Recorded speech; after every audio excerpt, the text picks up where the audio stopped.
Muy bien. Entonces, de dónde parte lo que yo les estoy diciendo? He ido revisando la parte de los objetivos y hay una cosa que me preocupa de sobremanera. Uno, que me he dado cuenta que casi nadie ha leído las diapositivas, porque los objetivos que yo les he planteado, o sea, los elementos que tienen los objetivos que yo les he pedido que ustedes escriban, casi, por eso casi, nadie los ha cumplido. Y todavía estaban trabajando cuál es el objetivo, para qué estás haciendo esto, qué es lo que quieres conseguir. Y en realidad el objetivo no es un qué quiero conseguir, sino em, hasta dónde voy a llegar. Lo que yo quiero conseguir es una meta. Esa transformación es una meta, pero el objetivo es un paso previo a la meta. Es más chiquitito, es más concreto. Por eso habíamos hablado de los objetivos SMART. Entonces es como, ya, yo quiero la paz mundial, súper, esa es una meta. Pero para poder lograr esa meta necesito tener unos cuantos pasos previos y esos son los objetivos. Muy bien, entonces, no voy a lograr hacer la paz mundial. Lo primero que estamos buscando, y eso es lo que quisiera que todos bajen un poquito el nivel de buenas intenciones que tenemos con la investigación de cada uno, lo primero que estoy buscando es entender mi problema y es buscar información sobre el problema. ¿Por qué nos enfocamos en la información y no todavía en el planteamiento de soluciones? Porque estamos trabajando en este inicio, en este acercamiento de la investigación, porque forma parte importante de cualquier disciplina, no del diseño gráfico. Por lo tanto, a las personas que se han puesto como objetivo general empezar a diseñar eh, no sé, folletos o cosas por el estilo, no estamos todavía en objetivos de diseño. Tenemos que dar objetivos de investigación científica donde el resultado sea la investigación, sea la información, sea, y ahí como que encajamos con todo lo que hemos llevado en comunicación visual. Otra vez tengo comunicación visual con tres, creo, de ustedes, con el resto no. Pero todos llevamos lo mismo y estamos hablando de ese proceso de comunicación, receptor, emisor, mensaje en el medio, están los canales y demás. Este proceso de investigación puntual de esta materia, lo único que está definiendo y lo único a lo que vamos a llegar es a definir mensaje. ¿Qué voy a decir? Nada más. A eso estamos llegando. No cómo voy a decirlo, no por dónde voy a decirlo, no a quién voy a decirlo, no quién es el que lo dice, solo qué puedo decir al respecto. De ahí que nuestro resultado de este proceso de investigación tiene que ser información para que ya cuando pase a la siguiente etapa pueda convertirse en conocimiento, pueda difundirse, pueda concientizar, pueda hacer lo que ustedes quieran. No estamos haciendo todavía la campaña completa, eso lo van a hacer ustedes en laboratorio. Estamos llegando un poquito antes. Estoy diciendo, bueno, ¿qué voy a decir? Con el profe de laboratorio, que ya no sé si es el de FDI, es el FDI, ¿ve? El de Photoshop o el de, el de Illustrator, que ya ni me acuerdo cómo se llaman las materias, con ellos van a construir la estrategia, con ellos van a construir qué medios van a utilizar, cuál es el más adecuado, hasta dónde vamos a llegar, con ellos van a trabajar la siguiente etapa.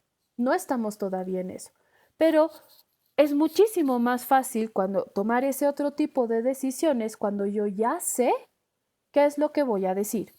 De ahí que la redacción de las conclusiones que ustedes tienen que agregar a este informe final se trata de eso, qué voy a decir, sobre qué tengo que informarle a las personas. Si nosotros quisiéramos, por ejemplo, hacer una campaña que nadie lo ha hecho porque no era parte de los, pero me voy a salir un poco del tema, si yo aquí hubiera querido decir, muy bien, voy a empezar a hacer una publicidad, o sea, una campaña publicitaria sobre un producto y voy a vender, no sé, audífonos.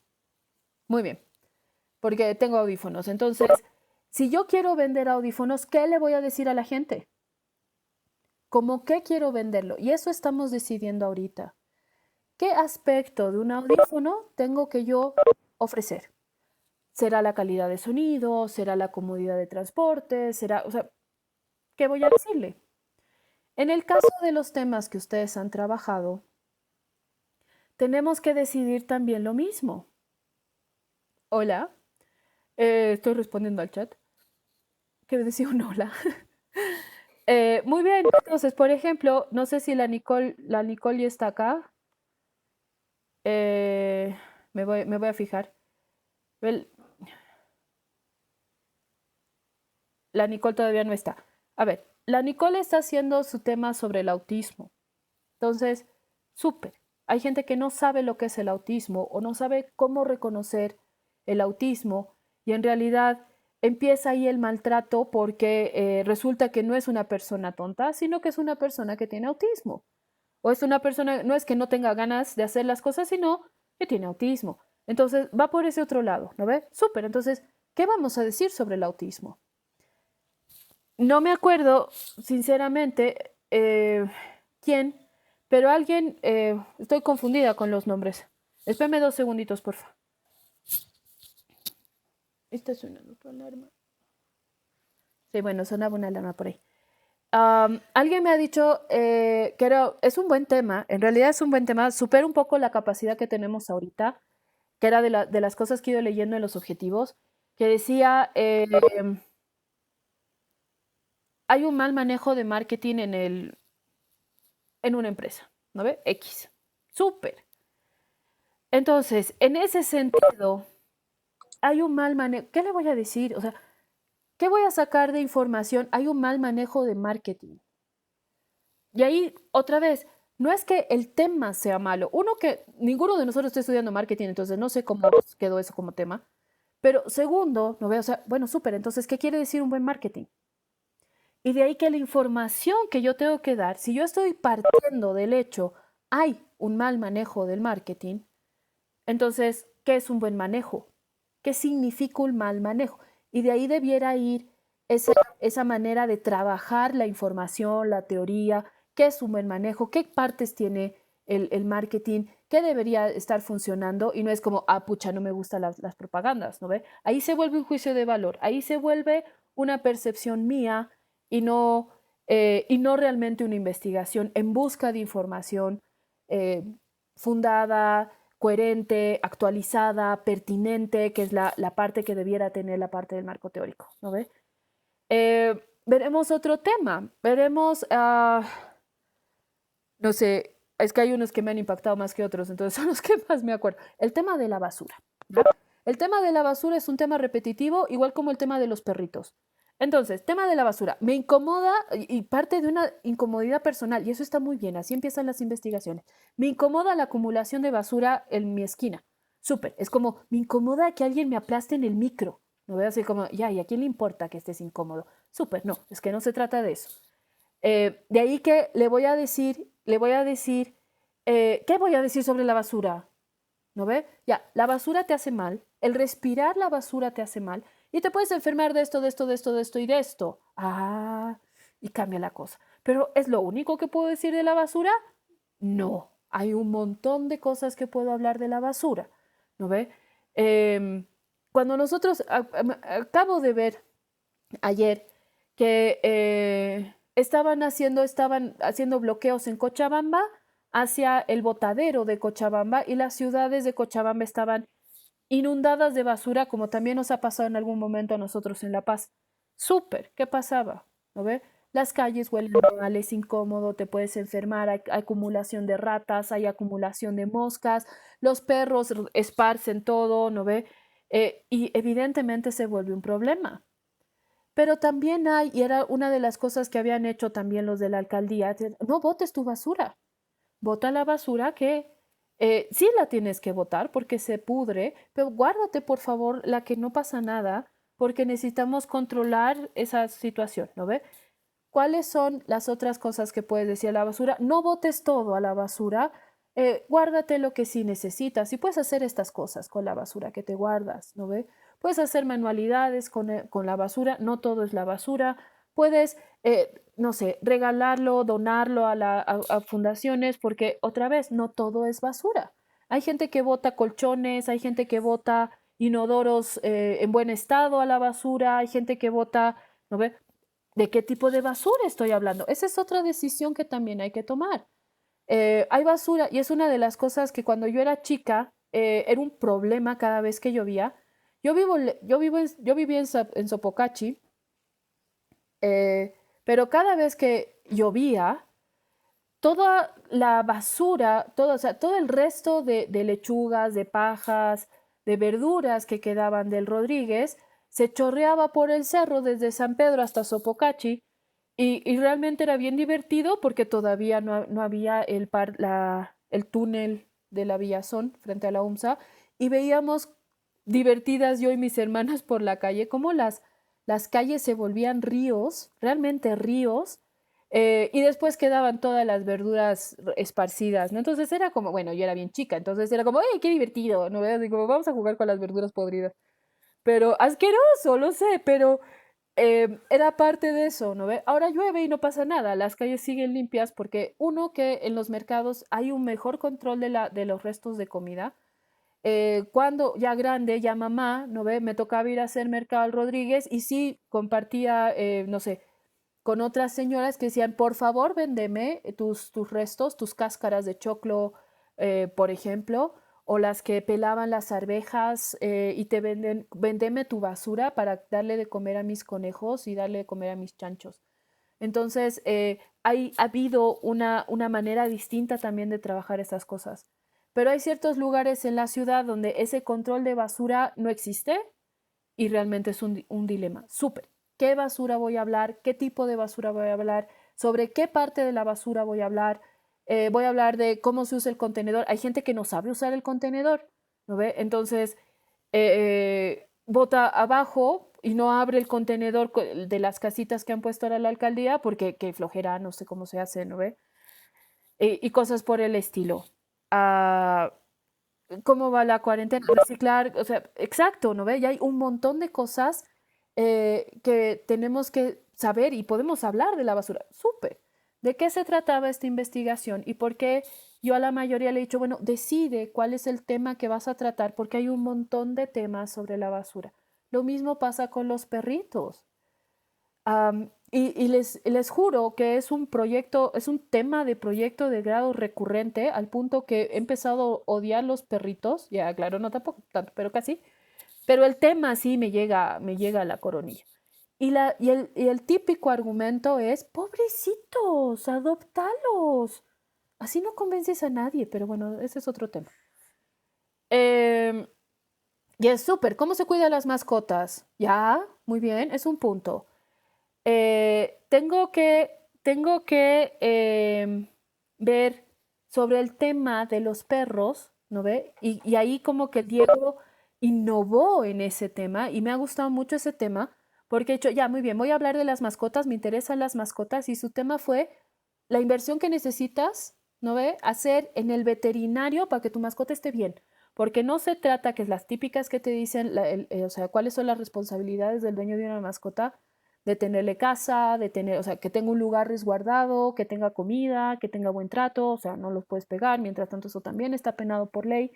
Me hubiera dicho, bueno, muy bien, pero también lo tienes que llevar al doctor, o sea, estás siendo responsable de una vida. Y el Diego decidió decir, bueno, ¿por qué no los llevan al doctor?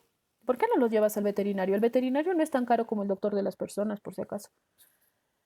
Y si se enferma, bueno, es un riesgo que estás asumiendo también, ¿no ve? Es parte de lo que significa poder tener una mascota. Entonces, otra vez, si solo se trata, ¿no ve? O sea, me preocupa el maltrato a los perritos, ya, súper, ¿qué parte? ¿Qué tipo de maltrato? Y pasa lo mismo, y también lo he puesto en alguien porque hay alguien que está trabajando la violencia contra la mujer. Ahí necesito, es como la violencia contra la mujer, o sea, bueno, luchar contra la violencia contra la mujer no es lo mismo que la violencia contra la mujer, ¿no ves? O sea, hay una palabra adicional en esa parte. Súper. ¿De qué violencia estamos hablando? ¿qué voy a hablar sobre la violencia de la mujer? Voy a decir qué tipos de violencia hay, voy a decir cómo se previene, voy a decir dónde puedes ir a denunciar si es que tienes violencia, ¿no ve? Eh, en la, al finales del bimestre pasado, con los de tercero, hemos hecho una campaña en redes sociales sobre el ciberacoso a las mujeres en redes sociales. Ciberacoso sigue siendo violencia contra la mujer, no necesariamente es misoginia, ¿no ve? Eh, muy bien. Sí lo he puesto en una de las correcciones que me está preguntando la Andrea, que cómo podría tratar el tema de un modo más específico. La Andrea está trabajando sobre la lectura, ¿no ve? Y una de las cosas que nosotros tenemos que definir, porque parte, o sea, que como que vamos achicando, que son los hábitos de lectura, es los hábitos de lectura de quién, ¿no ve? Supe, los hábitos de lectura de los niños. Habíamos llegado ya a eso. Ah, muy bien. ¿De qué depende? Entonces, una de las cosas que podemos averiguar en ese sentido es de qué depende los hábitos de lectura. Otro puede ser, y que va como parte de las preguntas de investigación también, ¿no ve? ¿Cómo se generan hábitos de lectura? ¿Cuáles son los intereses de los niños para yo poder hacer, generarles interés en esto, en esta otra cosa, ¿no ve? Y sí necesitamos nosotros, y ahí es una de las cosas que tiene que decidir el investigador, ¿qué les voy a decir a las personas? Si lo único que se trataba mi investigación era para decir, qué horrible es la gente que no lee, entonces no nos sirve, porque eso no convence a nadie, eso no le gusta a nadie. O sea, y eso es una de las cosas que yo he aprendido a la mala, les soy sincera. Eh, a nadie le gusta que te digan lo mal que estás haciendo las cosas y creerte el poseedor de la verdad y decirle, mira, lo que tienes que hacer es esto. Sobre todo cuando se trata de los hijos, ¿no ve? Porque la típica es que los padres no les hacen leer a los hijos. Es que los profes no les hacen leer a los hijos. Y va como que en el otro sentido. Súper, ay, justo un bichito. Entonces, en esa parte veremos qué podemos hacer. ¿Qué quiero yo decirle a la gente sobre los hábitos de lectura? Ahí tenemos dos caminos. Uno, así, bien, si quieres, Alcohólicos Anónimos, ¿no ve? Primero reconoce tu problema. Súper. Ah, mira, ¿sabes qué? Las estadísticas dicen que ya, y es terrible porque cada vez que hay feria del libro salen las estadísticas que la cantidad de gente que lee en Bolivia, o sea, de libros que lee la gente en Bolivia es a un libro al año. No sé, la Claudia por ahí me puede corregir porque ella está en un grupo de lectura.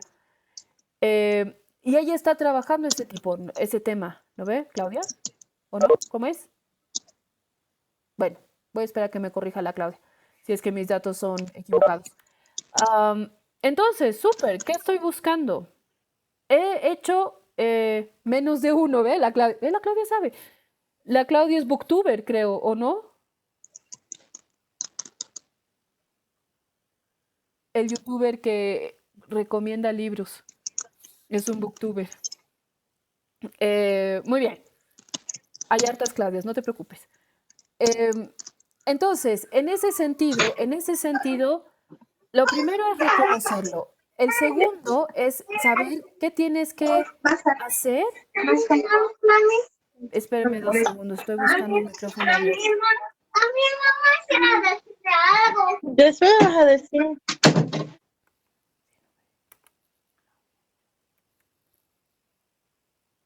Ya. Y en ese sentido, puedo yo decidir qué acciones tomar. Segundo, puedo decirle, mira, ¿sabes qué? Los beneficios de la lectura son estos, intentar eh, vender esa idea del hábito de lectura. Segundo, puedes decir, mira, ¿sabes qué? Lo que nosotros buscamos es crearte un hábito de lectura. El hábito se logra haciendo esto. Tú quieres realmente conseguirlo, entonces esto, ¿no ve? Haz estas cosas. Nadie lee, es verdad, nadie lee. Ah, pero, ¿sabes qué? Y te voy a ser sincero, nadie lee cuando estás obligado a hacerlo. Y perdemos esas ganas de leer, creo yo, cuando te obligan. Y el colegio, de ciertas formas, es culpable de eso, porque además que te hacen leer unos libros horribles. Y hay un montón de libros que son buenísimos, que están muy bien escritos, que son fáciles de entender, que si por obra y gracia del Espíritu Santo te llega a las manos, cuando no tenías costumbre de leer, te engancha y sigues y te entusiasma. Y ahí como que recién descubres el placer de leer, pero por placer, no por obligación, ¿no ve? Que es en realidad lo que la gente que lee sí hace. Le gusta leer porque disfruta vivir las historias que lee. No es chiste, y le soy sincera, no es cliché, el libro es mejor que la película, el libro es mejor de la película. Yo he leído, además bien chistoso, he leído el libro después de haber visto la película como para terminar de entender la película a veces. Y así como, oh, cierto, esta parte no han dicho y era importante para entender la historia. Que son cosas que a mí sí me ha pasado, ¿no? Entonces sí, he llegado al extremo de leer así y claro, y perseguí esos libros gordo, así gigante, y me lo llevaba debajo del brazo y lo leía en el minibús y la gente me miraba chueco. Pero bueno, es cuestión de gustos, creo que también. Entonces, en el caso de la Andrea que está haciendo los hábitos de lectura, ¿cómo empiezo? Mi papá me decía, yo he empezado a leer leyendo los cómics del Pato Donald. Eh, hace, mi papá es viejito, mi papá tiene casi 80 años, entonces, hace 80 años atrás, ¿cómo he hecho yo que a mi hija le guste leer? Porque es otra que tampoco le gusta leer para nada. Es más, le he dicho a su profe de literatura, profe, no me gusta leer, no voy a leer nada de lo que me dé. No lee, no por eso es tontita, pero he encontrado una alternativa y para cuando tenía que leer los libros en el colegio, ella escuchaba los audiolibros en el YouTube, pero sabía poder y daba los resúmenes, cada quien en su estilo. Pero hemos leído el Capitán Calzoncillos. El Capitán Calzoncillos a mí me pareció un libro de lo más entretenido porque es un cómic, es un libro en cómic. Entonces no tiene el formato de cómic, tiene formato de libro, pero es un cómic, ¿no ve? Entonces tenía los fliporamas que eran metidos en el medio. Si tienen la oportunidad de ver un libro del Capitán Calzoncillos, por favor, ojéelo, es re divertido. Porque tenían esas formas en las que podías hacer que el malo le pegue al bueno, ¿no ve? Y después veías cómo el bueno le sacaba, o sea, le pegaba al malo y podías hacer, o sea, jugando con la página, una cosa y la otra. Y hemos empezado, o sea, como el gusto con cosas entretenidas, ¿no ve? Y sí, evidentemente, tal como dicen ustedes, también es una cosa cultural, también es una cosa del entorno, ¿no ve? La enseñanza que es difícil, a mí me ha llamado mucho la atención, era algo que yo no sabía, que los colegios no te dan libros porque cuesta plata. Entonces, si los padres se quejan, no, es un gasto insulso. Según yo, es una inversión, no es un gasto. Entonces, es más, en el colegio en el que estaba mi hija, ni nos preguntaban. Te encachuflan el libro, te alquilan libros también, ¿no ve? O sea, cuando el libro es muy caro, te alquilan el libro o te venden el libro y te lo cobran con las pensiones. Bueno, es otro tipo de colegio, ¿no ve? Pero sí, es un hábito. Entonces, ¿qué voy a decir? Ve, la Dana sí le gusta. Otra vez, la Dana ha descubierto el placer de la lectura. La mala enseñanza no se limita solo es verdad y es un problema mundial, pero sí hay una cosa que me ha encantado saber, que en realidad la gente lee muchísimo más que antes porque ahora leemos en el teléfono. Ya no compras libros, pero lees mucho más en el teléfono, pero lees como que contenidos más puntuales, ¿no ve? Lees en redes sociales, lees tus mensajes, lees, no necesariamente literatura, pero estás leyendo muchísimo más de lo que leíamos antes. De ahí que es un problema y nos acostumbramos y después escribimos igual cuando solo lees chats y empiezas a escribir. en el colegio o en el instituto tu examen, como si fuera un chat. Y ahí como que se va desvirtuando el manejo del idioma también, perdón. Eh, el perfume de Patrick es mejor el libro que la peli. Todavía no he encontrado un libro que sea, o sea, que una película que haya superado al libro, te soy sincera. Eh, y si hay libro y no hay película, hay cierto, es verdad, hay buenas historias que todavía no las han convertido en películas. El Código Da Vinci, sí, yo he leído la mitad del Código Da Vinci, la verdad me ha aburrido. Ya tenía otras cosas que hacer, pero he visto la película y he terminado de entender la historia. Sobre la ceguera de Saramago, incluso los personajes cambian su personalidad a veces en los libros y en las películas, y es bien difícil. O sea, si justo acabo de salir una infografía en el Pictoline de esas malas adaptaciones de películas o de series muy buenas, como Dragon Ball, que el dibujo animado de Dragon Ball es espectacular y han hecho la adaptación en vivo y la película era pésima y a nadie le ha gustado y no han vuelto a hacer o cosas por el estilo. Igual, inclusive el de Death Note, que como anime es muy bueno, pero cuando han hecho la película a nadie le gustó y fue un fracaso total y después ya no hicieron más. O como It, sí, y no hay nada mejor que Lovecraft. Sí, ya es otro tipo de lectura, ¿no ve? Tendría que trabajar también sobre el tema de la cultura, es verdad, la enseñanza es diferente, el hábito de lectura, tanto como sí, los libros de lectura. Los profes en los colegios hacen que los niños solo memorizar y no entender la lectura. Ese también es uno de las dificultades, ¿no ve? Entonces, cuando otra vez, si se dan cuenta, y de eso se trataba la primera etapa de la investigación que estábamos haciendo, empiezas con un tema, ¿no ve? Lectura, súper. Y salen los profes en el colegio, este es un buen libro, esta es una mala película, ¿no ve? O sea, no me gusta leer, sí me gusta el cómic, no me gustan los, o sea, me gustan los dibujitos. Y hay un montón de temas alrededor y solamente estábamos hablando hábitos de lectura. Súper, entonces, ¿por cuál empiezo? De ahí que teníamos que diagnosticar nuestro problema. No porque no haya entendido el problema o no conozca del problema, sino que tengo que decidir qué voy a decir exactamente sobre este problema. ¿No ve? Los hilos de Twitter, sí, todos los libros son mejores que las pelis, sí. Lo malo, lo leo por el trama, ¿o no? Y es verdad, y saben que hay un montón de oportunidades en las que, y eso sí es importante saberlo, hay libros buenos y hay libros malos, ¿no ve? Y necesitas y tienes que tener unas primeras contactos con con la historia y el libro, que si no está bien escrito y no está bien hecho, te aburres y lo dejas, ¿no ve? Ahora, hay cierta gente que recomienda que no te tortures con eso y si realmente estás leyendo por placer y no te enganchaste con el libro, entonces déjalo, no importa, vas a encontrar otro o en otro momento lo vas a poder leer, terminar de leer. Am, pero si nosotros queremos leer, una de las cosas que mejor funciona es que estés en un ambiente donde la gente sí lea.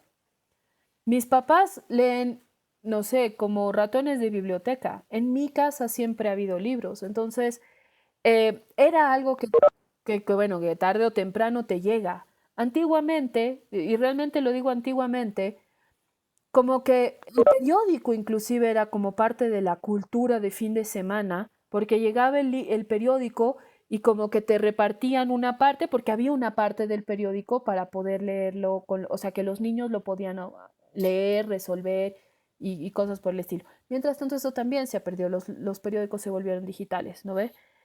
Em, Súper. Entonces, Andrea, volvamos, sin que nos perdamos. El libro es como el helado, lo escoges por el sabor que te guste y así lo disfrutas más. ¡Qué buena referencia! Sí, es verdad. Eh, sí, la verdad, yo la Naranja Mecánica se la regalo al Alejandro, yo no la leí, ni siquiera vi la película. Ah, los padres son los primeros en incentivar la lectura. Estoy totalmente de acuerdo con con la Patricia. más que los profesores, creo que son los padres. Si el padre no tiene un hábito de lectura, es muy difícil que lo pueda transmitir a los hijos. Y de ahí como que la cosa se va perdiendo. De ahí que ha habido un proyecto de grado el año pasado, me pareció muy muy bueno el enfoque, que decía, muy bien, entonces hay que hacer buenas portadas de libros infantiles para que al padre le interese comprarle a su hijo, y así el hijo se acerque al libro. Porque las portadas de los libros infantiles o inclusive los de actividades para los niños son horribles sus portadas. Y los padres dicen, qué huevada, no le voy a comprar eso a mi hijo, ¿no ve? Entonces era como, bueno, reformulemos esas cosas para que sean atractivos para los padres, para que el padre decida realmente adquirir eso y sea divertido. Sí, a veces el final no es satisfecho. Pero inclusive Stephen King recibió críticas sobre sus finales, ¿no ve? Y en el cameo que hace en la segunda película de It, dice, ¿no ve? Así como, no lo leas, es pésimo el final. Y la gente ha hecho burla precisamente de ese cameo. Pero bueno, Stanley Kubrick, otro precisamente ya de culto, ¿no ve? O sea, ver películas de Stanley Kubrick tiene que ser, ya es de culto, o sea, no es algo como ver los Avengers, donde pasa totalmente comercial, que la pasas chancho, la disfrutas, que no importa si has visto toda la saga o no, igual entiendes, ¿no ves? O sea, no, ahí hay como que, hay cine y cine, y hay en el que tienes que sentarte a pensar, y hay el otro que puedes estar tonteando con tu teléfono mientras ves la película, ¿no ves? Gaspar Noé, son densas, ya están hablando acerca de los lugares para leer. Y nos iba a dar como un consejo de los lugares para leer. Ya también estaba esperando los lugares. Lugares para leer. No sé si hay lugares para leer. Carmen, necesito que me expliques un poquito eso. Focus es un buen libro de Stephen King. Ya, no sé. El cementerio general. Ah, no sé. O sea, yo tengo un rincón en mi cama en el que me hago bolita mientras leo. Ya, claro. No sé.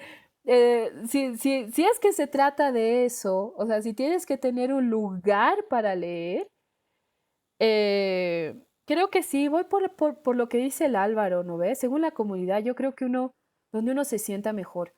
Ve, la Patricia lee en su cama. ¿Y sabes qué? Hay estudios que han demostrado que dormirte leyendo le hace muy bien a tu cerebro y es uno de los mejores descansos que tienes.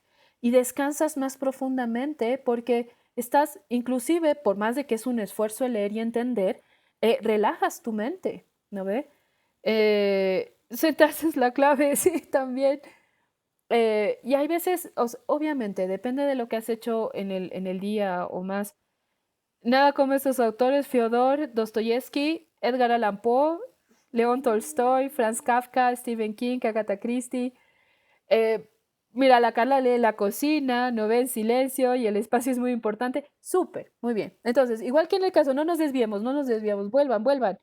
Estamos hablando de investigación, otro día vamos a hacer una tertulia sobre dónde leer y cómo leer. Pero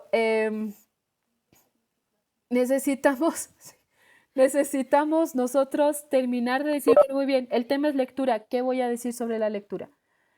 Voy a decir cuáles son los mejores libros para leer. ¿Por cuál tengo que empezar? No puedo empezar con Dostoyevsky, ¿no ve? O sea, ¿con cuál empiezo? Porque tengo que lograr el hábito. Súper, muy bien. Has pasado esto, entonces vas como que en esta forma. Es una forma de ver la lectura.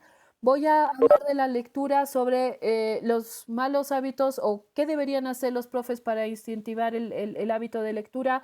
Súper, voy a hablar de eso. Entonces, decidan. ¿No ve? Y el investigador decide, pero la conclusión, que es el tema de hoy día, ¿cómo voy a redactar yo la conclusión de este documento? Tiene que ser qué le voy a decir a la gente. Después de que he analizado el problema, he diagnosticado el problema, he averiguado más cosas sobre el problema, ¿qué te voy a decir puntualmente? Ese es el punto. A eso estamos yendo. Me interesa que en este momento nosotros podamos utilizar este proceso de investigación científico como búsqueda de información. Por lo tanto, ¿a qué has llegado? ¿Para qué has leído tanto? Eso necesito que ustedes lo redacten en las conclusiones. No estamos haciendo recomendaciones, nos estamos quedando en conclusión de la investigación. No hay, y sería bueno que hicieran esto más, eso viene después. Nos vamos a quedar en conclusiones. Yo creo que uno de los medios para incentivar la lectura, que era lo que nos está poniendo la Dana, para los que no les gustan los libros en físico y no tienen tiempo, al final les da flojera seguir la lectura con la vida, esta opción de los audiolibros. ¿Es verdad? Depende también quién te lo lee. Hay gente que no sabe leer. Y hay gente que, o sea, ya hay audiolibros y audiolibros, ¿no ve? Leer en voz alta. Ahora, una de las cosas que también recomiendan mucho para poder tener hábito de lectura no es leer solito en tu cabeza, sobre todo cuando estás empezando y eres niño, es leer en voz alta. Y entiendes mejor y procesas mejor la información cuando estás leyendo en voz alta. Yo sí he aprendido a leer en voz alta, o sea, he tenido que aprender a leer en voz alta. No era fácil. Generalmente a veces es horrible y no se te entiende. Entonces, leer en voz alta también es una buena cosa. Em, a ver, un mensaje. Marco Antonio, ¿dónde me has mandado el... ¿Por dónde me has mandado? Qué trucho, qué mal. Me voy a ocupar de encontrar ese mensaje porque no me llegó. Eh, por eso, Marco, porfa, ¿al WhatsApp? No me has mandado, no me ha llegado. Por ahí le has mandado a la coordinadora y no a mí, porque no me ha llegado. Vuélvelo a mandar, ya, claro. Mándame, por favor. Eh, está bien. Em, a ver, ahí sí, ahí creo que sí era parte de lo que habíamos hablado, que el Internet es una fuente de ocio. Genial. Entonces, ¿la lectura no es ocio? También hay lectura de ocio. Y esa parte no he terminado de entender. Tenía entendido que la conclusión expresada, si tu hipótesis se cumplió o no, en una opción o no, no tiene nada que ver. Sí, también, también. Se dice precisamente, la primera parte de la redacción, perdón, Claudia, te voy a responder a ti primero. En la conclusión, sí, lo primero que tiene que decir la conclusión es si has alcanzado tu objetivo general o no. Y el objetivo general, a veces, solamente, y eso por favor tengámoslo claro, solamente si se está trabajando en un enfoque cuantitativo, netamente cuantitativo, se plantea hipótesis y partes de un supuesto que se escribe como una aseveración. Por lo tanto, el objetivo general es probar si la hipótesis es verdad o no. Y los datos constatan si es que ese supuesto es verdad o no.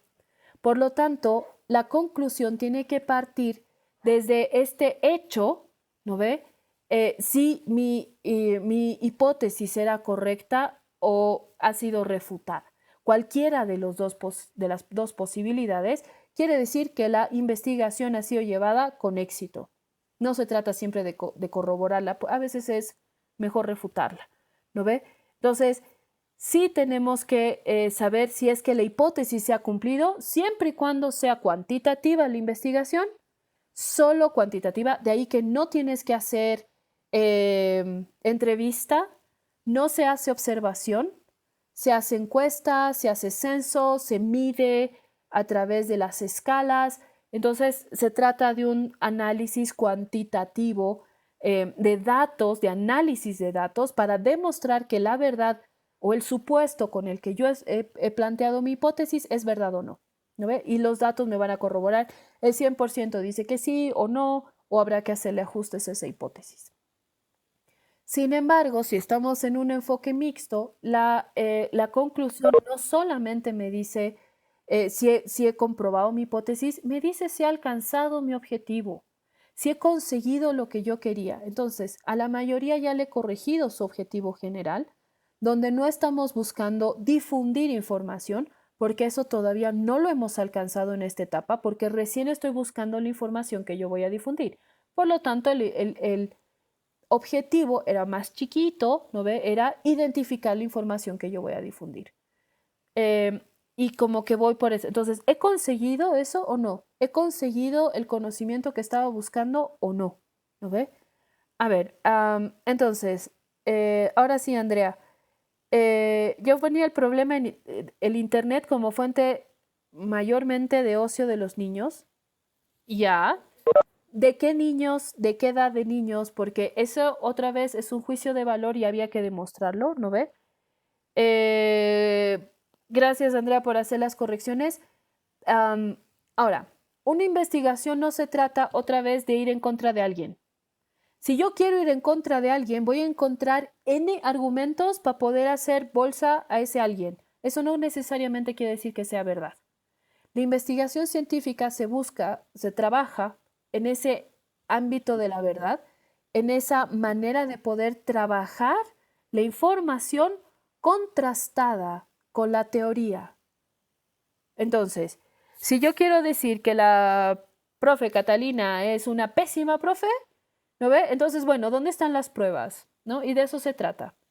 Entonces, que a mí me parezca no es suficiente. Y era una de las cosas que habíamos hablado.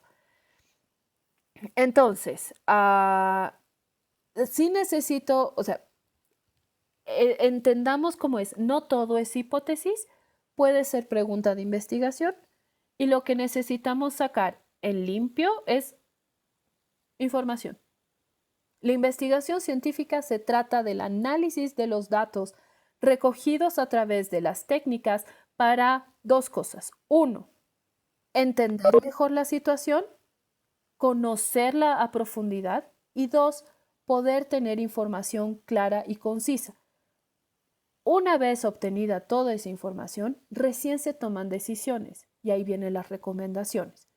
Nuestra tarea y nuestro índice va a llegar hasta las conclusiones y decirme, he entendido esto, con esto me estoy quedando, me ha servido para esto. Esta es la información clave, ¿no ve?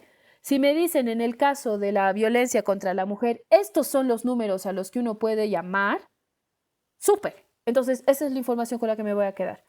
Listen, en mi tema que investigaba sobre cómo afecta la contaminación visual sobre el destino turístico de Copacabana, analizando causas y efectos, mi problema es que los cuestionarios, ya que no los pude realizar por obvias razones como el color, por supuesto, es verdad, es un problema porque nos falta información, pero ¿a qué has llegado hasta el momento? O sea, ¿o para qué? Y ahí una de las cosas que sí les he puesto, que el objetivo tenía que tener, a la mayoría le he puesto, ¿para qué? ¿Para qué? ¿Y a quién le importa? Bien mala onda, sé que suena grosera hasta la pregunta, pero ¿a quién le importa la contaminación visual? El turismo como destino turístico de Copacabana. ¿Y qué estoy entendiendo? Y eso sí tendría que estar, Eliana, en tu marco teórico. ¿Qué estoy entendiendo como contaminación visual? Porque hay ciertas cosas que son típicas del lugar, por ejemplo, el desorden, que se vuelve parte del atractivo turístico, de vivir ese desorden, de vivir esa velocidad, de vivir o esa tranquilidad, dependiendo del lugar, ¿no ve? Entonces, estoy pensando ahorita en Copacabana, yo estaba pensando primero, te juro, en la Pérez, ¿no ve? Y una de las cosas que los turistas disfrutan, no necesariamente es ir a la Plaza Murillo, es ir al Mercado Rodríguez. ¿Por qué el Mercado Rodríguez? Porque de los lugares que vienen ellos no hay ese tipo de mercados. Y el Mercado Rodríguez no me dirás, wow, qué buen mercado, qué ordenado, qué limpio. Ya, o sea, no, va todo lo contrario, ¿no ve? Hay acumulación de cosas. Le sacan foto a la manera en la que organizan las naranjas para que no se caigan, ¿no ve? Y es así como, wow. Y si ves, o sea, si te muestran, cuando van a la India y te muestran las cosas de la India, ¿qué te muestran? los mercados de las especies, cómo hacen esas, no sé, pirámides de polvitos, ¿no ve? Y es así como, ¡oh, qué lindo! Y depende mucho de lo que nosotros estamos vendiendo como atractivo turístico. Entonces, sí, además que hay un turismo de todo tipo, atractivo turístico, de aventura, de histórico, arquitectónico, gastronómico. Entonces hay mucho donde hurgar también con eso. Y el souvenir forma parte de eso, ¿no ve? Entonces, otra vez, ¿qué puntualmente estoy viendo? Si yo quiero analizar solamente arquitectura, entonces que tengas un letrero delante te creo. Pero otra vez, ¿qué estoy entendiendo? Uno, como contaminación visual. Dos, ¿para qué tipo de turismo? ¿No ve? Y eso sí debiera estar aclarado en el marco teórico. ¿Cómo puedo hacer solo el método de observación que tuve? Eliminar o solo formular el cuestionario. Mira, si te vas a quedar con esas, que creo que sinceramente es lo más fácil en este punto, no hagas cuestionario. Cuando a mí me ha tocado hacer una de las tantas cosas, en realidad yo soy bien tímida para acercarme a las personas. Me da una vergüenza atroz. Soy profe porque los alumnos vienen a mí, yo no los voy a buscar, ¿no ve? Pero no puedo hacer cuestionarios. Además que a mí me molesta que se acerquen en la calle. Si le puedo hacer unas preguntas. De hecho, no. Por favor, otra cosa. Y de ahí que tienes la alternativa de las técnicas, de las otras técnicas, ¿no ve? Donde puedes saber la opinión de las personas, pero no necesariamente hacer un cuestionario, donde después tengas que hacer la tabla, ¿no ve?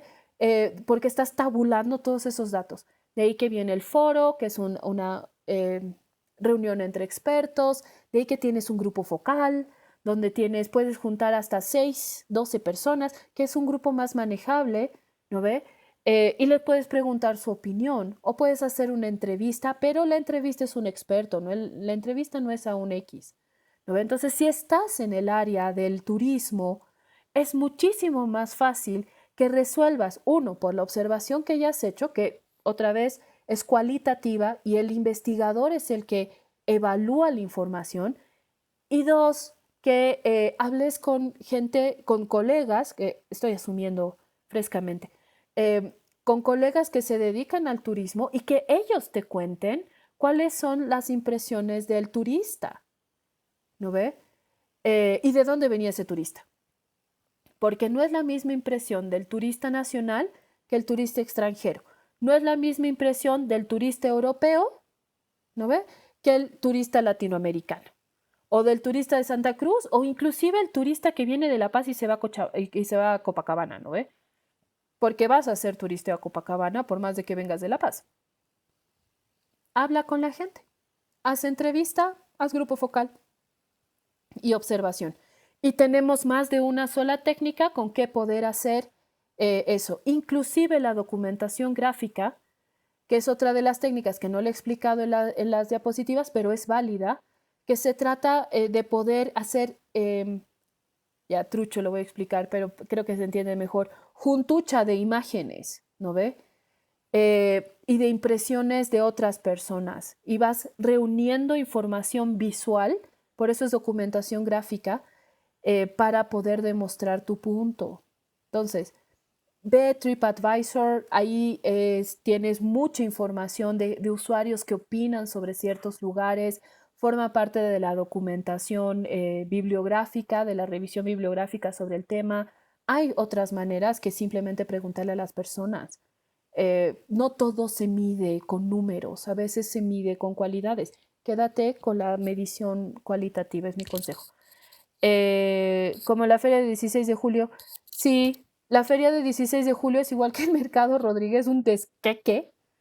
Es más, hay mucha gente que quiere hacer algo con la feria del 16 de julio porque es un lugar que si no te lleva alguien que conoce, no conoces toda la feria o te pierdes. y te quedas solo alrededor de la parada del teleférico. Ya, bien trucho, pero pasa, ¿no ve? Entonces sí necesitas a alguien que te guíe. Muy bien, sobre turismo arquitectónico. Súper, entonces, turismo arquitectónico. ¿En Copacabana? Me preocupa. No hay arquitectura en Copacabana. Tal vez sea,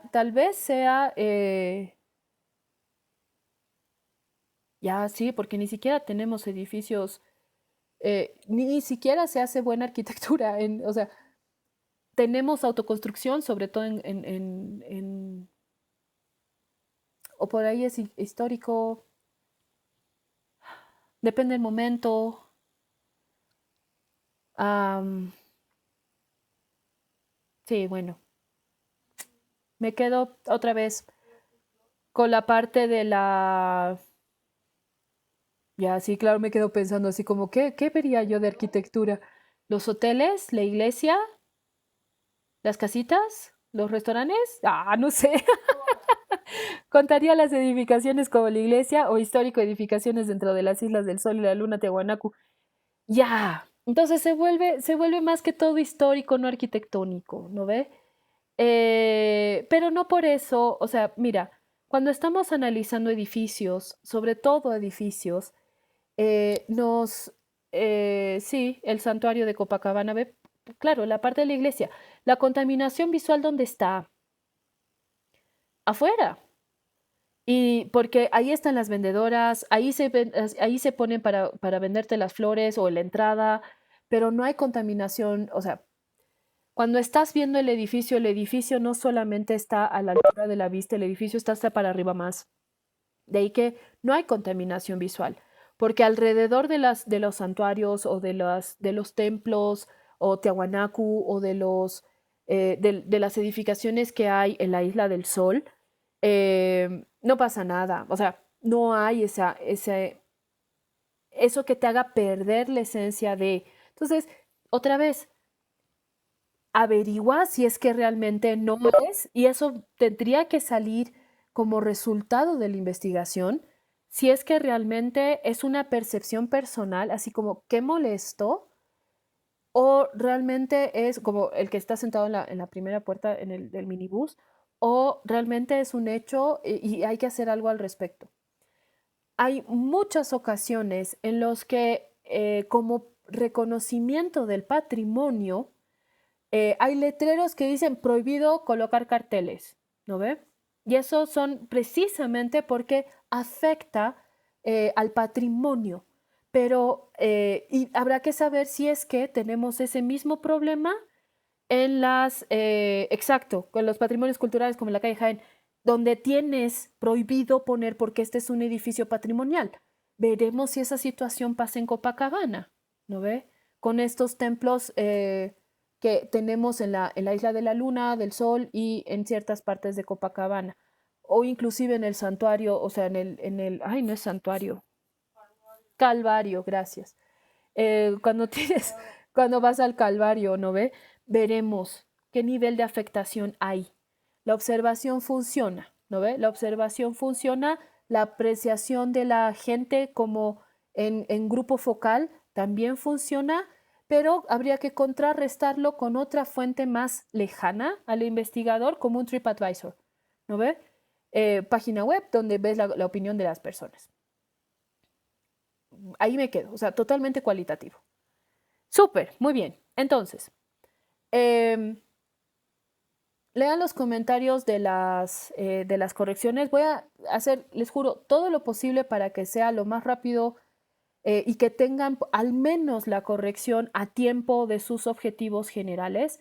Hoy día hemos quedado que hasta hoy día me van a entregar el marco teórico.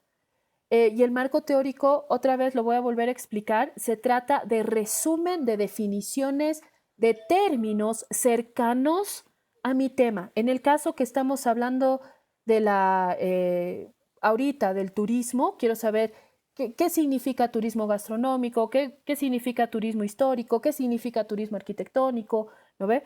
O sea, para tener claras esas cosas, y eso debería estar en el marco teórico. Sí puedo hablar desde qué es turismo, porque ahí tengo turismo interno, turismo de extranjero y demás, ¿no ve? Exacto, palabras claves, ¿no ve? Pero esas definiciones, por favor, que no sean de diccionario, así como, no sé, casa, lugar donde habita una familia, ya claro, si construcción de 4 paredes y un techo, sino que realmente hay una explicación que me ayude a entender las características de, ¿no ve? Por eso, tal cual como dice la Andrea, palabras claves, términos que me ayuden a entender de qué estoy hablando por si alguien no sabe, ¿no? De eso se Perdón, trata. dice, yo Dime, tengo una pregunta. Mil dime. disculpas que le moleste. No, no, no, bienvenido. En cuestión del marco teórico, Sí. eh, bueno, cuando estábamos con el anterior docente, nos Ujú. explicaba que también en el marco teórico deberíamos poner por lo menos algo de lo que nosotros estábamos entendiendo en Sí, cuestión del concepto, ¿no? Y después de eso recién citar, ¿no? O sí, anotar textualmente el contenido. ¿Es sí. correcto? Esa es la forma en la que debemos hacer. Sí, ahora, eso depende del orden. O sea, el orden de los factores no altera el producto por si acaso. Entonces, puedes empezar con la cita y después tú explicar el contexto. O sea, puedes hacerlo como sándwich si quieres. Primero hablas tú, después citas y después vuelves a hablar tú. O sea, la parte de la cita es importante y para saber de dónde está la referencia. Pero tu Ah, ok. aporte propio es indispensable. Indispensable. Ahorita no estamos haciendo un marco teórico hecho y derecho. Tendríamos, el marco Mm, teórico es algo que todo el mundo sufre porque es largo, ¿no ve? Y la mayoría, cuando la gente hace tesis, por ejemplo, mientras más gordo sea tu marco teórico, mejor. Estamos usando ahorita como un esbozo, un acercamiento a lo que es un marco teórico y por eso les he pedido resumen, porque en el resumen no voy a poner el artículo completo donde me han escrito o la cita, sino más chiquito, ¿no ve? Pero sí, el profe Juan Pablo, que creo que es el otro, el profe, ¿no ve? Que él tiene la mayoría, sí, sí, sí. tiene toda la razón del mundo, o sea, háganle caso porque así es como uno debe escribir. Tienes tu aporte, o sea, tú explicas el contexto, incluyes al autor y después sigues tú. Si no, no hay construcción de marco teórico. Se supone que es conocimiento, no es información, ¿no ve? Entonces yo tengo que decir qué es lo que he entendido. Pero Ok, para eso sirve el resumen. O sea que sí, has entendido perfectamente, el profe Juan Pablo tiene toda la razón del mundo, esa es la manera en la que hay que hacerlo. ok, perfecto. Gracias, gracias, Lick. Muy bien, súper. ¿Alguien tiene dudas sobre sus temas, en este caso de esta tarea? Profe, Dime. buenas tardes, profe, buenas tardes a todos los chicos. Yo tengo algunas consultas justamente con esto del marco teórico. Primero con las citas. Ya. No sé cómo poner las normas APA y ponerlas solamente como cita o ponerlas eh, o sea, como que he sacado de una página web, porque toda la información la he sacado de una página. En Entonces, este caso no estoy sé si se segura que podría. todo va a ser de una página web, ¿no ve? Exacto. Ahora, mira, en el caso de la cita, o sea, ahorita nadie ha salido a una biblioteca, o sea que si es que no tenías la suerte de tener el libro justo de tu tema en tu casa, todo va a salir del internet. No hay problema ahorita. Es más, yo apoyo que la gente busque en el internet. Es ridículo pensar que solamente existe la biblioteca. Independiente de eso. He sacado un extracto de un artículo, de un blog, no sé, de un libro en PDF, lo que quieras, ¿no ve? Y lo voy a poner tal cual en mi documento, ¿no ve? En esa parte de ahí tengo dos posibilidades. Uno, si es menos de 40 palabras, sí se pone entre comillas. Si es más de 40 palabras, puede ir en un bloque especial de texto, ¿no?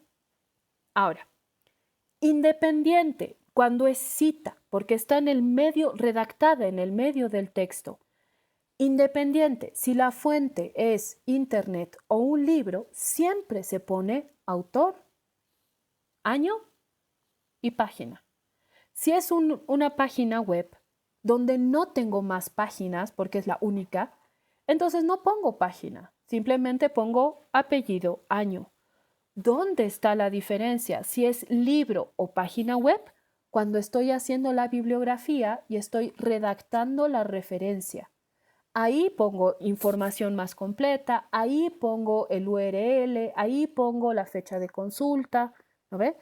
Entonces, mientras estoy escribiendo, yo estoy escribiendo, tal como nos ha dicho el Aarón, puedo, y como les digo, eso es orden de redacción de cada uno, puedo empezar con la cita y después yo explicarla, o puedo explicar el concepto y refuerzo con lo que me dice el autor, em, pero es mientras estoy redactando, ¿no? En la parte gorda, importante del documento. Y eso, en APA, tiene que ser importantes los paréntesis, nunca se olviden de los paréntesis, autor, año. Nos quedaremos con el año de publicación. Siempre las páginas tienen publicación, tienen año, siempre tienen año. Generalmente está en la parte de más abajo, al final de la página y tienen periodos de publicación. Y como se ha vuelto algo tan constante, hay algunos artículos que tienen inclusive dentro del artículo la fecha de publicación del artículo. Hay algunos que no y es un chengo encontrarlo. Funciona, por ejemplo, tomar el comentario más antiguo para saber cuándo ha sido publicado el artículo, a veces. Ahora, puede ser que si no tiene fecha, a veces no tiene fecha, se pone sin fecha. Y para eso están las abreviaciones al principio, que pones S.F porque no tiene fecha, no ha aparecido la fecha, ¿no ve? También funciona. Ahora, hay muchas cosas que también aparece cuando estás buscando en el Google, ¿no ve? Hace 3 meses, hace 2 meses, a veces te sirve eso como referencia. Si no hay fecha, SF sin fecha. Si no hay alguien que se ha hecho responsable con nombre y apellido del contenido que tú estás sacando sobre ese tema, entonces el autor se vuelve institucional y es el sitio. Entonces puedes poner, no sé, El País, año 2010, porque El País es un periódico, ¿no ve? O puedes poner, no sé, alguien me ha mandado un PDF, es buenísimo el PDF, ¿no ve? Y era del Ministerio de Salud de Guatemala, ¿no ve? El Ministerio de Salud de Guatemala es el autor, porque es institucional. No era alguien que había escrito el contenido, sino que era una institución que se hacía cargo de ese contenido. Entonces, inclusive antiguamente se ponía webmaster, porque el webmaster era el que subía precisamente la información al Internet. Ahora hacemos responsable del contenido al sitio, ¿no ve? Que es el www.lapalabra.com, .org, lo que quieran. El sitio es el autor del contenido si es que no hay una persona que se ha hecho responsable del contenido. Cintia, ¿va aclarando la duda? Sí, profe, otra consulta más. En el Dime. caso de no tener la fecha, se pone la clase pasada, ¿verdad? He ido tal fecha, Ujú. ya. Si Y no tienes otra fecha de cosa, publicación, le pones sin fecha, pero tú en la referencia sí le tienes que poner consultado en tal fecha. Eso sí, porque tú sabes ok. cuándo lo has leído. Otra cosa más, profesora. Dime. En los autores, por ejemplo, he encontrado algún de 5 a 6 autores de un artículo. Entonces, en este caso, solamente pongo a 2 autores y pongo et al o qué hago. La séptima, la séptima edición del APA, puedes poner hasta 20 autores en el paréntesis, que es una de las innovaciones de la séptima. Antes ponías al primero. Y Entonces, solamente et ahora al. sí puedes poner a todos, porque la séptima puedes poner hasta 20 autores. Ok, profe. Eso también. Y sobre mi tema, yo estoy haciendo estereotipos de belleza ¿Ya? y ahí no sé cómo hacerlo porque cada una de las compañeras, yo igual tenía que hacer las encuestas.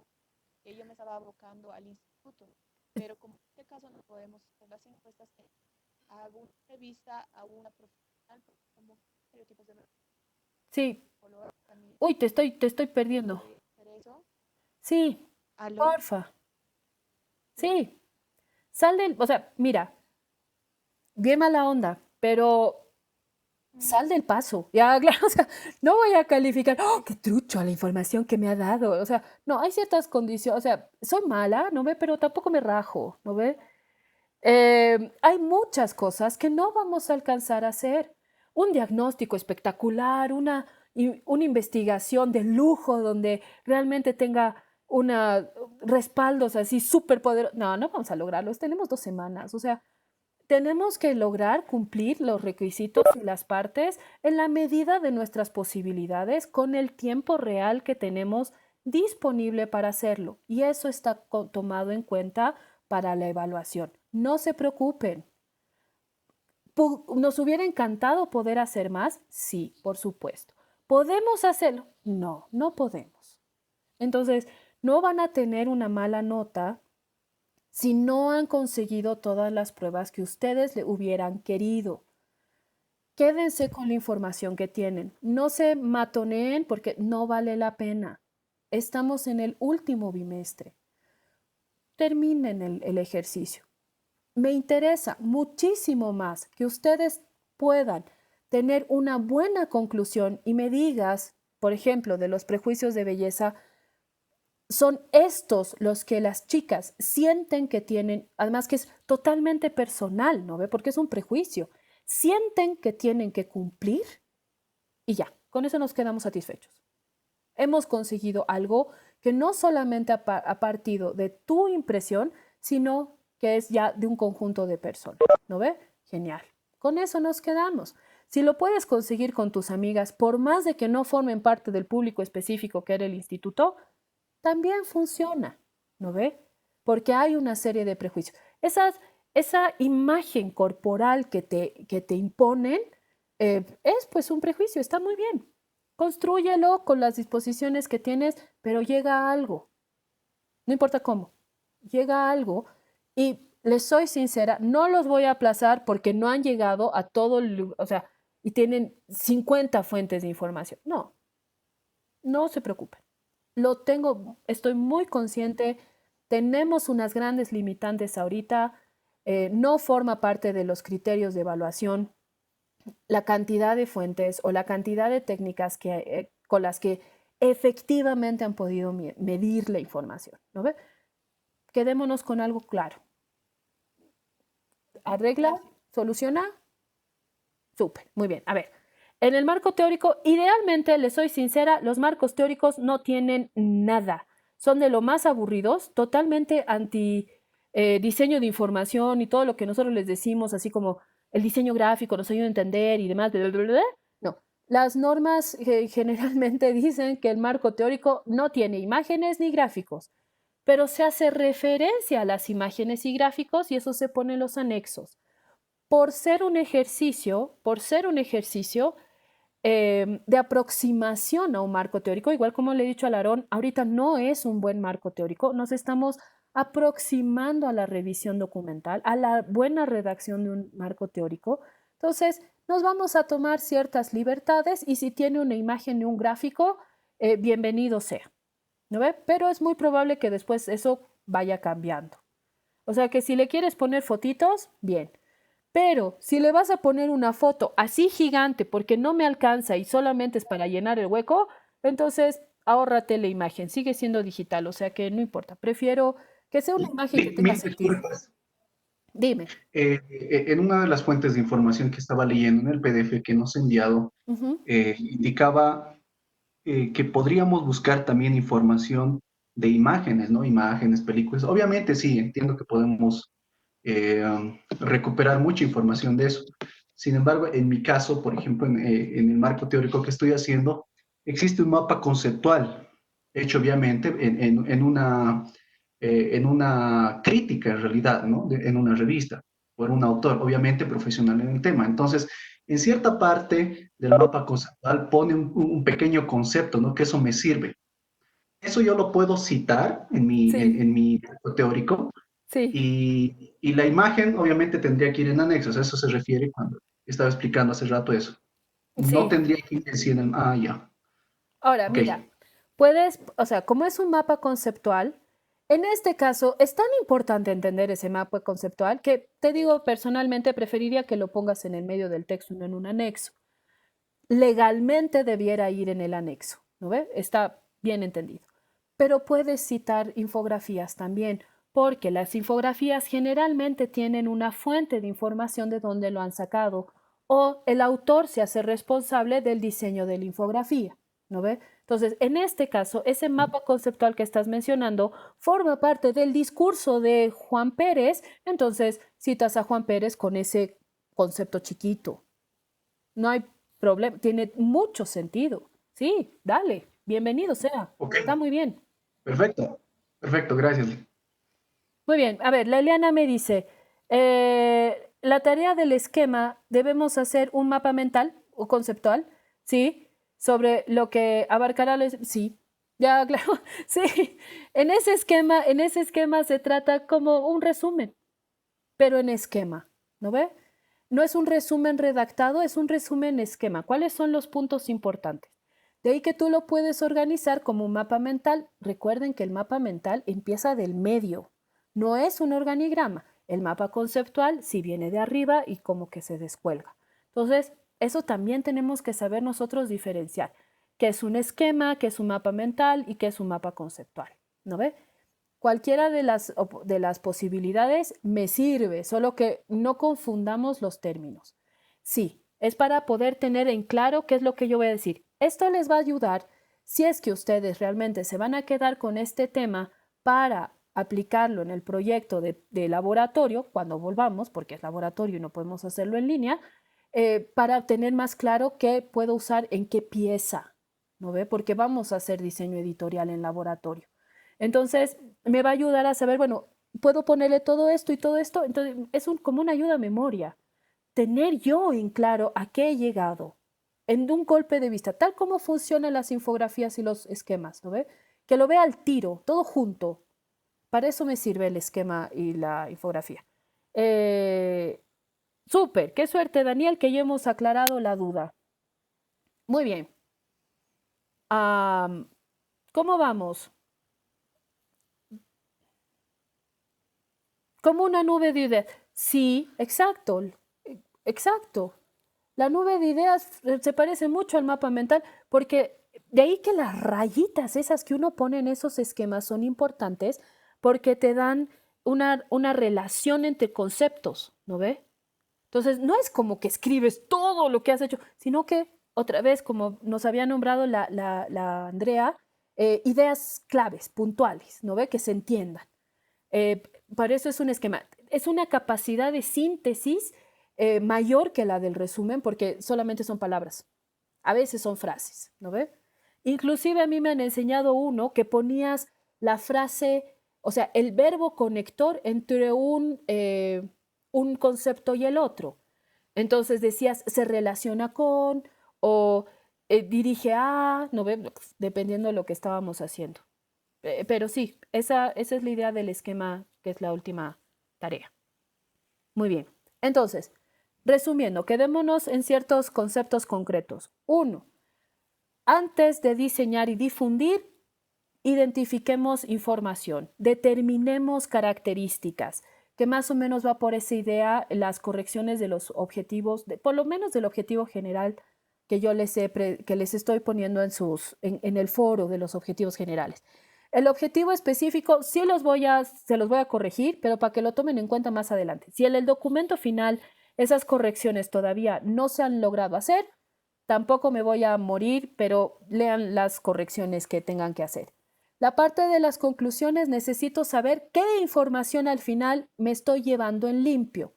Si esa información me ayuda a probar mi hipótesis, bienvenida. Si esa información refuta mi hipótesis, bienvenida. Si no he hecho hipótesis y he hecho simplemente pregunta de investigación, entonces eso, ¿no ve? Necesito que la conclusión me diga, he alcanzado mi objetivo general y esta es la información que me estoy llevando en limpio. Entonces, es como que el resumen, ¿no? Tanto que hemos hablado de los libros tienen en la parte de atrás un, claro, una sinopsis del contenido del libro. Eso necesito yo que sean las conclusiones, una sinopsis de lo que han investigado. Muy bien, la Lisette nos está diciendo, ¿cuál es la diferencia del árbol de problemas con el esquema? El árbol de problemas es un esquema, pero el árbol de problemas no es lo mismo que el esquema de Ishikawa o la espina de pez. No sé si esa es la pregunta. Cuando ya el documento de investigación, ¿dónde estaría ese esquema? No va a ese esquema. Ese esquema es una herramienta que nos ayuda a nosotros a concretar el problema o es un análisis que estamos haciendo. Si es que lo quieres poner, puede ir en la parte del diagnóstico o en la parte de la concreción arriba, de la aplicación de las primeras técnicas. Pero no todas, no, o sea, no en todos los temas tiene sentido el árbol de problemas. Inclusive hay gente que hace árbol de objetivos, les cuento. ¿No ven? No hemos hecho eso. Hemos hecho árbol de problemas o esquema de Ishikawa. Pero el árbol de problemas, el esquema de Ishikawa y los 5 porqués son análisis de causas, nada más. Entonces son lo mismo. Entonces no repitan y no apliquen 2, 3 veces la misma técnica. Nos interesa combinar resultados de técnicas distintas, ¿no ve? Los 5 porqués me ayuda a identificar las causas que puedo poner en el Ishikawa y el Ishikawa puedo ponerlo como la raíz de mi árbol de problemas, o sea, puedo combinarlas porque más o menos tratan de lo mismo, pero ya es complicar demasiado la cosa. Usen uno. Si han hecho los dos, usen uno, el que mejor les haya convenido. Pero otra más, ¿no ve? ¿Se aclaró, Lisette? ¿Funciona?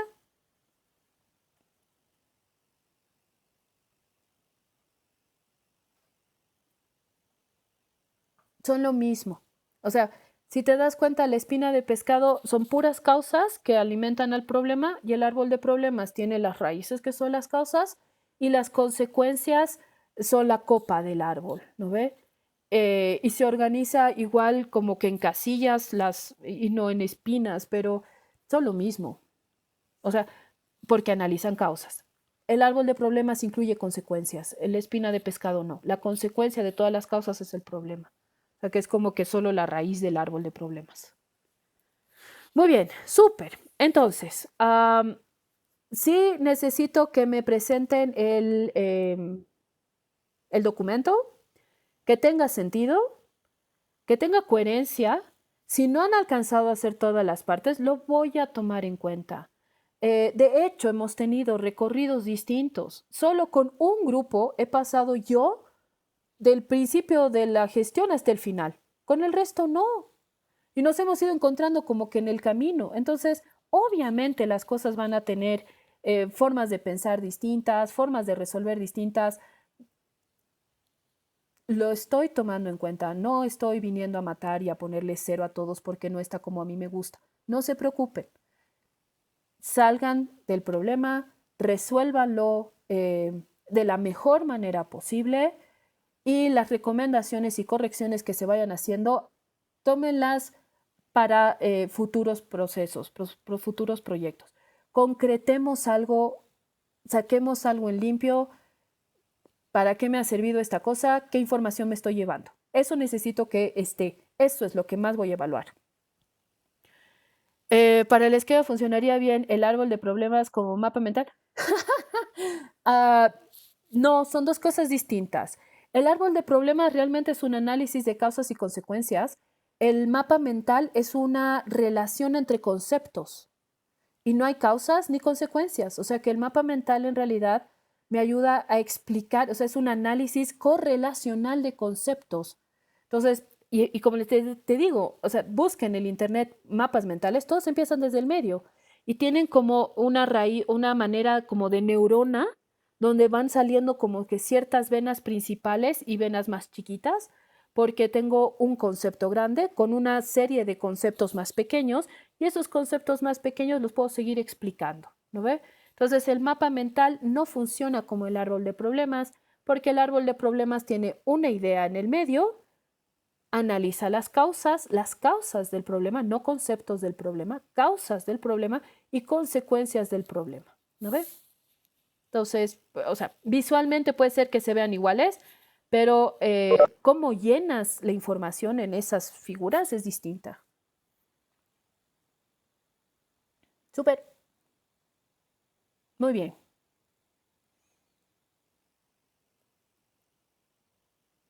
Genial. Entonces,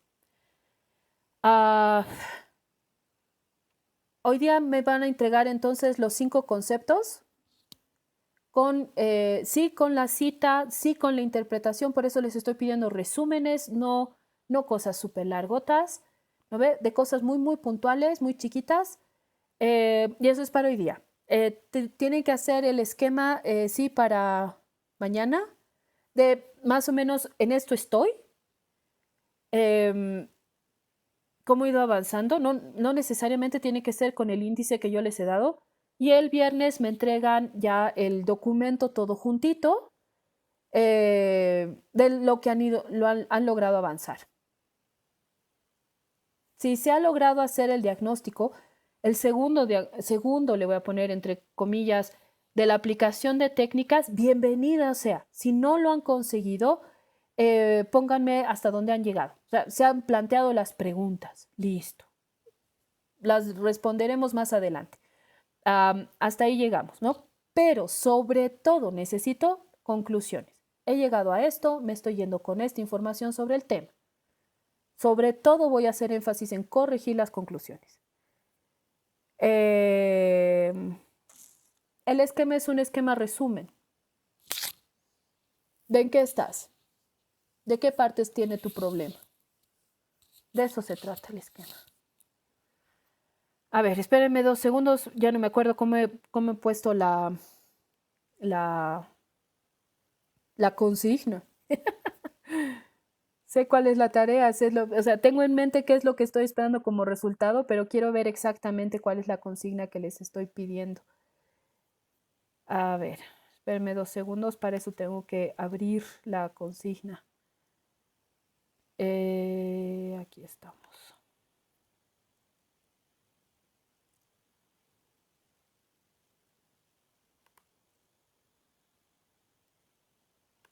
Y claro, ahora no le da la gana. Ahora sí. ¿En qué, Patricia? ¿En cuál de todas las cosas? El esquema, a ver, la idea del esquema es poder ordenar un poco las ideas para poder irlas vaciando en el documento. Ese es uno. ¿No ve? Para eso sirven los esquemas, es para ordenar ideas. A ver, la consigna del esquema y resumen es diseñar un esquema con el punteo de conceptos puntuales de tu tema de investigación, de tal manera que cualquier persona pueda entender de qué se trata y todo lo que has conseguido. Tiene que estar diseñado en una sola página A4 y la entrega es un archivo PDF, peso menor a 15 puntos. Es un resumen de lo que has hecho en punteo.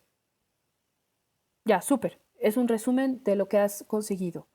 Y eso se tiene que ver cuando me entreguen el documento final, porque tiene que haber una correspondencia entre uno y el otro. Ahora, por favor, no se compliquen si no tienen computadora o si el esquema no está computadora. No estoy evaluando la digitalización de la información.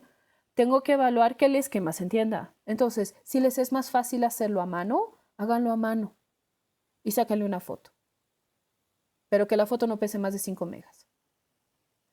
¿Sí? Muy bien. Entonces, que esa es la tarea que era, o sea, la idea de poder dividir un poco las tareas era para poder tener un poquito más de espacio. Otra vez, el esquema simplemente sirve para ordenar las ideas. Tengo que hacer primero mi esquema para saber qué voy a terminar de redactar más adelante. Es una forma de ordenarse, de tener un punteo antes de. Son esas ayudas memoria que uno hace cuando tiene que exponer y tienes tu papelito aparte. Esa es la idea del esquema. ¿A qué has llegado? ¿No ve? Muy bien, súper. Entonces, hemos hablado en marco teórico, hemos aclarado la forma en la que se redacta, en la forma en la que se cita, a quién voy a poner de autor de las diferentes fuentes. Hemos aclarado la redacción del documento final, la de la tarea de mañana, que es el esquema. Hemos hablado de las conclusiones, que era el tema de hoy día, y qué es en lo que voy a hacer foco cuando yo esté leyendo sus documentos finales del examen, perdón, porque me interesa saber a qué han llegado. O sea, ¿para qué tanto show si no he llegado a nada? Entonces, he llegado a esto, y eso lo voy a ponderar sobre todas las cosas. Muy bien, súper. Si quedara otra vez, y voy a ser repetitiva en este sentido, si quedara alguna duda, me escriben. Pero porfa, Marco Antonio, realmente no me ha llegado tu mensaje de WhatsApp, porque además soy medio obsesiva con las respuestas de WhatsApp. Mi hija me reclama que solo respondo a mis alumnos, o sea que Marco Antonio, mil disculpas, realmente no me ha llegado. No sé si fue a otro WhatsApp y por eso no te han respondido. O sea, si no me tienes guardada como contacto, en mi número tengo un CG, ya claro, o sea, yo soy CG, no estoy como administradora del grupo por si acaso, o sea que, no sé, pero sí en el que teníamos como materia de tip, ahí sí soy obviamente administrador, ¿no ve? Súper, entonces, aclaradas todas las dudas por el momento, ahí nos quedamos y seguimos, no sé, la próxima vez, es la última vez que nos vamos a reunir en esta semana, o sea que los siguientes contactos serán más adelante. Un placer haber estado en esta semana súper rápida con ustedes. Me alegra haber estado en contacto de nuevo con todos ustedes. Siempre es divertido. Y aclaramos un montón de cosas. De ahí va a venir nuestra semana de segundos turnos y receso. Vamos a tener una semana de receso antes de que pasen a la tercera materia. O sea que vamos a tener un descansito pronto. Que les vaya muy bien. Otra vez, cualquier cosa que faltara, me escriben. Que les vaya muy bien.